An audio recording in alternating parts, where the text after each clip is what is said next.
எப்படிண்ணா இப்போ மக்கள்லாம் இப்போ என்னென்ன தேவைப்படுதுண்ணா இப்போ உங்களுக்கு? சாப்பாடு தேவைப்படுது, வேற ஒன்றும் இல்லை. வேற ஒன்றும் படுக்க இடம் மண்டபம் இடம் கொடுத்தாங்க. எங்கே தங்கியிருக்காங்கண்ணா? நம்ம ஊரில் வந்து ஒரு 2 மாடி வீடு தங்கிட்டாங்க.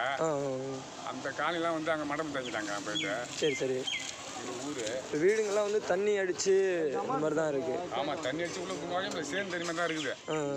பொருட்கள்லாம் அடிச்சுட்டு போயிடுச்சு. ஆமாம், இப்போதைக்கு அவங்களுக்கு சாப்பாடு தேவை, அத்தியாவசிய பொருட்கள் ஏதாவது தேவை, அந்த மாதிரி தான் இருக்குது. அது அரிசி பருப்புலாம் ஊற்றினாங்க, ஓரளவுக்கு சமைச்சு. இது உள்ள இன்னும் கிராமங்கள்லாம் இருக்குங்க அவ்வளோண்ணா? உள்ள கிராமங்கள் இதுதான் இங்கே வரைக்கும் தான் கிராமம். அது விட்டா எவ்வளோ மக்கள் அங்கே இருப்பாங்கண்ணா? எவ்வளோ மக்கள் இருப்பாங்க? மொதல் வந்து ஒரு 500 பேர் இருப்பாங்க. 500 வீடு இருக்கும். 1200 பேர் மக்கள்கிட்ட இருப்பாங்க. சரி சரிண்ணா. தண்ணிலாம் ட்ரை ஆகிடுச்சு, ஆனால் பொருட்கள்லாம் அடிச்சுட்டு போயிடுச்சு. பொருள் அடிச்சு போயிடுச்சு. அவங்க இப்போ என்ன இப்போ சாப்பாடு நடுவாங்க, ஏதாவது அரிசி பருப்பு கொடுத்தாங்க. சரி சரி. சரிண்ணா சரிண்ணா. சரி ஓகே. நன்றி. உங்கள் பேர்ண்ணா? என் பேர் குமாரகிருஷ்ணன். சரி ஓகே.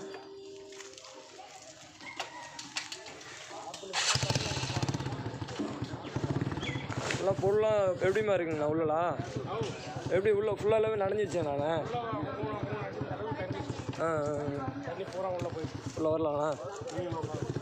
எங்கேயாச்சும் எங்கள் தலைமையிலேருந்து ஃபோன் பண்ணாங்க, சரி ஹெல்ப் பண்ணுறோம், ஏதாவது அதுக்கு சாப்பாடு என்ன தேவை இருக்குது பாருங்கள் அப்படின்னாங்க. சரி அதனால தான். இந்த அளவுக்கு தண்ணி வீடு ஃபுல்லாகிடுச்சு, பொருள் எல்லாமே வீணாகிடுச்சுண்ணா. அந்த வீட்டுக்குள்ளே தண்ணி போயிடுச்சு. அப்போ இந்த அளவுக்குன்னா அவங்களுக்கே உள்ளே போயிடுங்களா? சரி சரி. இப்போ வந்து என்னென்னா இப்போ ஃபுட்டு பொருட்கள் இந்த மாதிரினா உங்களுக்கு ஓகே தேவைப்படுமா? இப்போ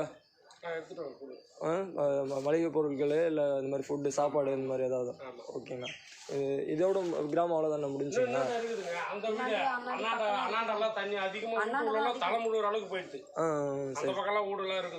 சரி சரிண்ணா. ஓகே.